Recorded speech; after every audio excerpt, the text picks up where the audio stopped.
Today we're going over the easiest ways to learn and remember the muscles of the anterior forearm. So to start off with, there are 8 muscles in the anterior forearm and they are divided into 3 different layers. The superficial layer has 4 of these muscles, the intermediate layer has only 1 muscle, and the deep layer has 3. Now to remember the muscles of the superficial and intermediate layer, what I want you to do is place your 4 fingers up like this and then tuck your thumb into your palm so that's in line with your ring finger. From there, what I want you to do is place your hand over your inner elbow, basically with your fingers pointing distally. These 4 fingers are going to represent the 4 muscles of the superficial layer. So all these muscles originate at the medial epicondyle, so basically where your palm would be when you're resting it like this, and they all insert basically where your fingers are pointing, so it gives you a little point of reference. Now, one way you can remember the names of these muscles is with the mnemonic pass, fail, pass, fail. All right, so again, pass, fail, pass, fail. Now this first muscle represented by our index finger is a pass muscle, so we know it starts with a P.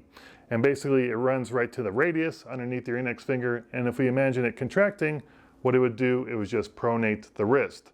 So it pronates the wrist, it starts with the P, this is the muscle pronator teres. Our second muscle right here, as you can see, it points basically to the radial side of the wrist. It's a fail muscle, so we know it starts with the letter F. This is the flexor carpi radialis. Flexor carpi because it flexes the carpal bones, and the radialis is because it runs on the radial side of the forearm. Our third muscle is basically pointing to the palm, and we know it's a pass muscle, so it starts with the letter P. This is the palmaris longus. So it runs down and inserts and kind of blends into the palmar aponeurosis of the hand. Not everyone has this muscle, but most people do. Now our last muscle right here, represented by our pinky finger, it kind of runs down, it's pointing to the wrist on the ulnar side, and it's a fail muscle, so we know it starts with the letter F. This is the flexor carpi ulnaris. So again, it flexes the carpal bones, flexor carpi, and it's ulnaris because it runs on the ulnar side of the forearm. Now to get specific about the insertion point of the flexor carpi radialis, your middle finger, and the flexor carpi ulnaris, your pinky finger, we have a little trick for that too. So despite their names, they do not actually insert on the carpal bones or on the radius or the ulna. So the radialis, the flexor carpi radialis, goes down and attaches to the base of the second and third metacarpal. So you can think of middle finger to metacarpals. The pinky finger, the flexor carpi ulnaris, it goes down and connects to the pisiform, the hook of the hammates, and the base of the 5th metacarpal. So you can think of pinky to pisiform, middle finger to metacarpals, and that'll hopefully jog your memory about what these insertion points are. Now let's get into the intermediate layer. So the reason we had our thumb tucked in like that is because it represents the 1 muscle of the intermediate layer. So again, we have 4 muscles in the superficial and then 1 muscle in the intermediate. This muscle is the flexor digitorum superficialis. And the reason we had it tucked in with the ring finger is because it basically runs in the same line as the palmaris longus. So again, we place it over our forearm like this. It starts at the medial epicondyle like the rest of them. It goes down, it goes through the carpal tunnel, and then inserts on the sides of the middle phalanges.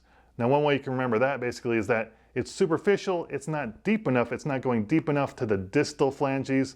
It's very superficial, so it just goes to the sides of the middle phalanges, and that can help you remember the insertion point. Now for the action, since it doesn't go to the distal tips, it can't bend those DIP joints, so when it flexes, you end up with something like this for the fingers. Now finally, the 3 muscles of the deep layer. You can think about these basically as your punching muscles because they do everything that's needed to the wrist and hand to create a good punch and a good fist. The first muscle is the flexor digitorum profundus, and it runs from the ulna through the carpal tunnel and inserts on the distal phalanges of the fingers.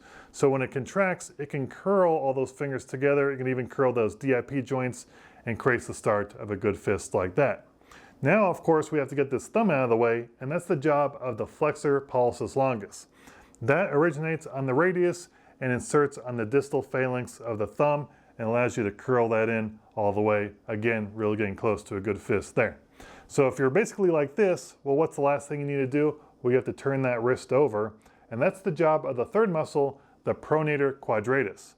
That starts at the ulna and then connects to the radius, and when it pulls that wrist over and pronates.